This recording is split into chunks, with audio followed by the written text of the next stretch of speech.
Alright, today we are going to be doing the laser therapy, and this is what the laser therapy looks like. This is the box, and here is the actual laser, what it comes out of.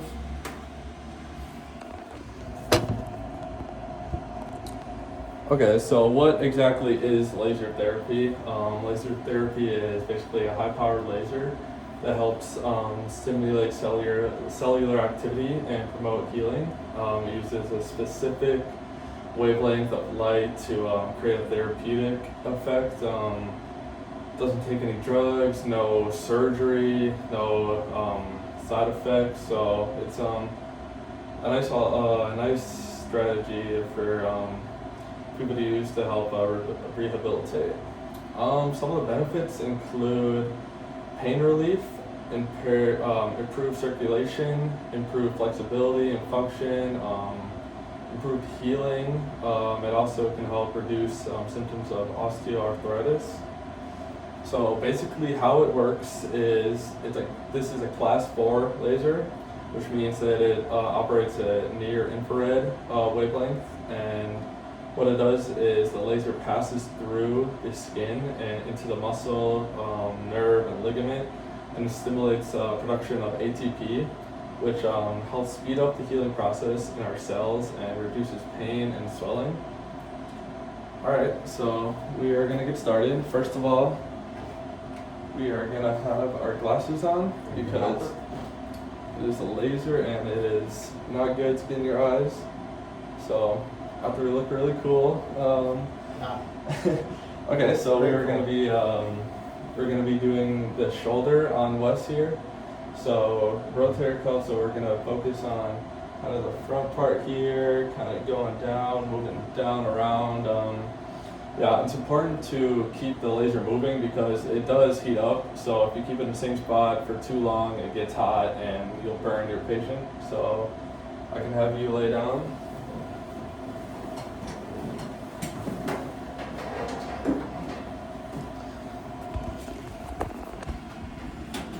On the machine, we got it all set up to have it on the shoulder. There's specific presets for different parts of your body. So we got the shoulder all set up. We're gonna press standby, and then we're gonna press ready to have it start.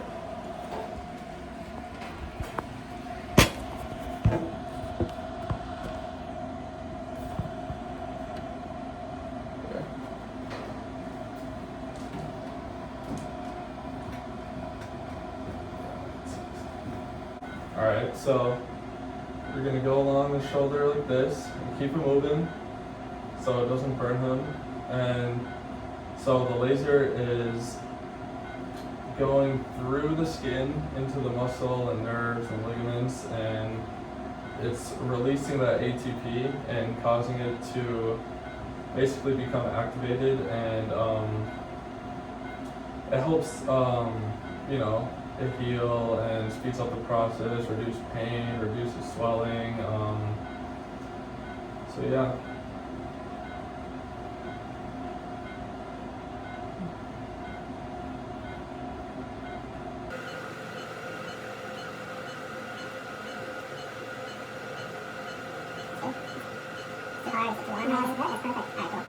Hopper should get an A+ for this.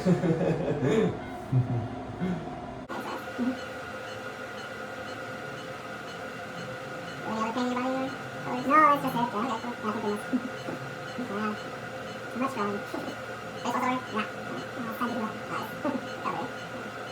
Because you're so yeah, it works, right? Yeah, you could play soccer, but it's like, and basketball, but they're like really school, so it's like, yeah, no, I mean, he likes soccer, but he doesn't have the speed, like, he has a lot of speed. Yeah, so, but he likes it a lot, so, but yeah, it's like 15 course gets like these little small, like, private schools, and so you never know what you get, like some kids that don't ever play ball or anything, so. Yeah, it's kind of, pretty luckily, but he's going to Boston. Okay, I mean, really, like, you know, at that age, like, you don't become for every sport. They do. Most kids, I mean, that's the problem, is at this stage, a lot of kids have had to quit, being serious about certain sports, and that's crazy. Well, it's turning into a lot more of a, I think, more of a mess, I think. Yeah. I know when you were around too, a lot of cartoons, too. I'm trying to think of when I don't know, I think I started when I was 12, like, club sports. No, I think I definitely did, because I played at one club for a couple of years,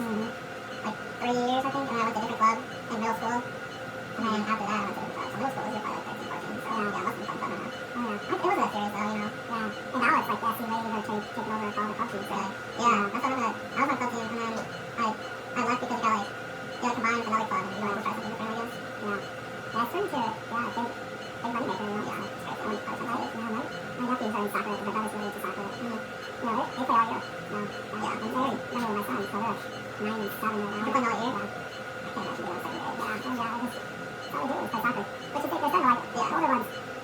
More physically gifted, you could say, like he's bigger. Yeah. He's like a team cat, but he's actually he's good. So, he used to not be interested. Now he's interested. So yeah, that's fun. Yeah. I feel like soccer's nice. Soccer's like a cool sport. It's like, well, size does matter, but like ultimately, like not really. No, it's like not like playing football, where you're unless you're like, you know, if you're a lineman, you better be like a certain height and a certain size. Or if you're playing basketball, you're lucky if you make it. If you're playing, you have to be like at least 6'3", right? You have to be like a really good guy. So yeah, I'm really the best soccer player like ever. Or like one on like Messi, like what? Yeah, like 6, 7. Yeah, and my brother told me that. He told me some crazy story about him. Was like they knew he was really good, but he was projected to be like 5 feet. Oh yeah. And he had to like growth hormone and all that stuff, right? And it was like crazy stuff they had to do for him. Yeah, I think I don't know. I think I saw it a long time ago. Where basically like that story where like they saw some potential. So like the Barcelona, the club he played for, he like played there all through youth. Because he's from Argentina. Yeah, so Barcelona was like, yeah, like this kid's legit. So they like paid for all that stuff because wow, they knew he was pretty good, but he was so good. You know, it's crazy. I was like, they're messing with hormones, so it's scary that they actually got it. But now we probably know what they're doing. So yeah. Wow. But I mean, he's still not big though with all that. No, yeah. So yeah, if you look at the highlights of some of his crazy highlights right here, like some of the things like when he does his moves by himself, it's like he can break away from like multiple defenders. It's like crazy. Like he might need not as much now, but when he's younger, it's ridiculous to watch. Yeah. Sometimes you look at the best highlights of that game and it just keeps on going. He's like kicks on the whole soccer team by himself. Like, oh, that's crazy. Yeah. And these guys are like professionals that know how to get the ball away from you. It's not like you don't get some foul shows or something. Yeah. Like literally like the best. Like he's on like the rivalry, like Barcelona and oh yeah, and they're like they're the two best teams like yeah, Earth. And so you just get like the oh I know. I know like Ronaldo, he's like he's up there. He's good. He's like I like watching him too, but he's such a you know like he's such a pretty guy. Yeah. Like it seems like he does a good job though. I mean he's a pretty amazing player. Yeah. He's like yeah. Well they definitely they make the most money out of any professional sports star. Yeah. Yeah. But there's so much the market's so crazy. It's the whole world. Yeah. So I mean and it's like such a different sport because you're using your feet.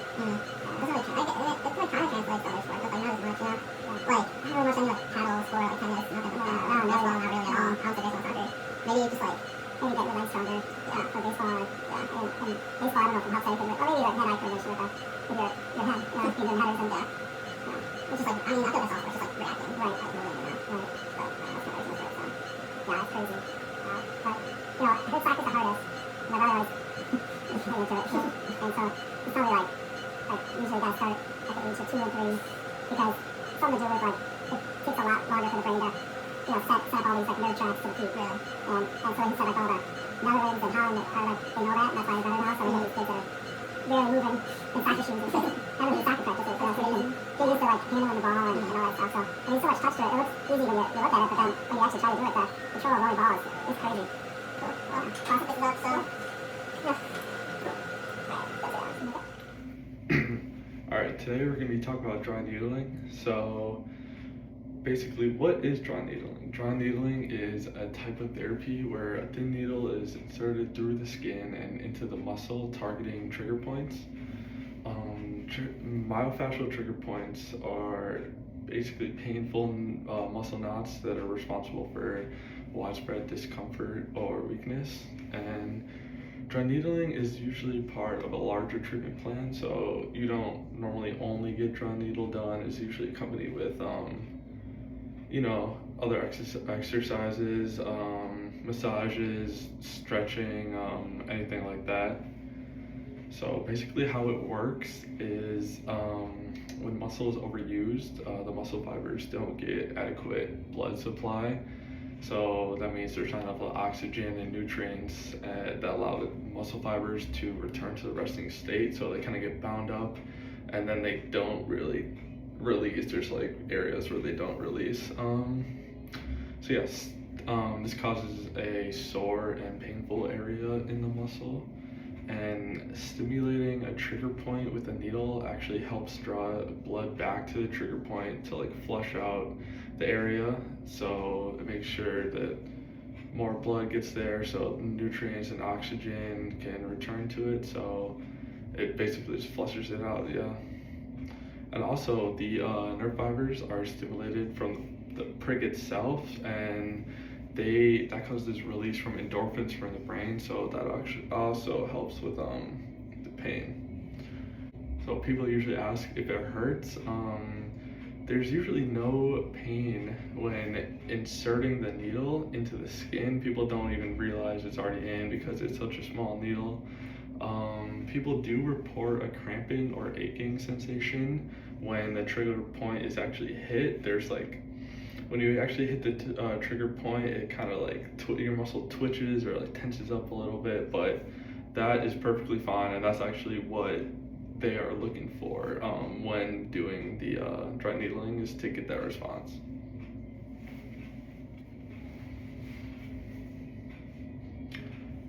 Okay, so we're going to talk about what typically happens during a dry needle appointment. So first, the therapist will sanitize the area with an alcohol wipe, and they would typically look like this, just like a normal alcohol wipe. You sanitize it, make sure it's all clean, and then after that, they'll prepare the single-use, sterile, disposable needles. They normally come in packages that look like this. They're different sizes. It comes in a little tube with a needle inside of it, and this is like the applicator tube. You like put it on the skin and tap it in, and of course this is the size. They come in plenty of different sizes. This is kind of a bigger size, but yeah. Then the therapist, after those have been prepared, will feel around or palpate to locate the location of the trigger point. And once they have found that, they will tap the needle into the trigger point, and you might feel some muscle soreness or twitching, but that's completely normal.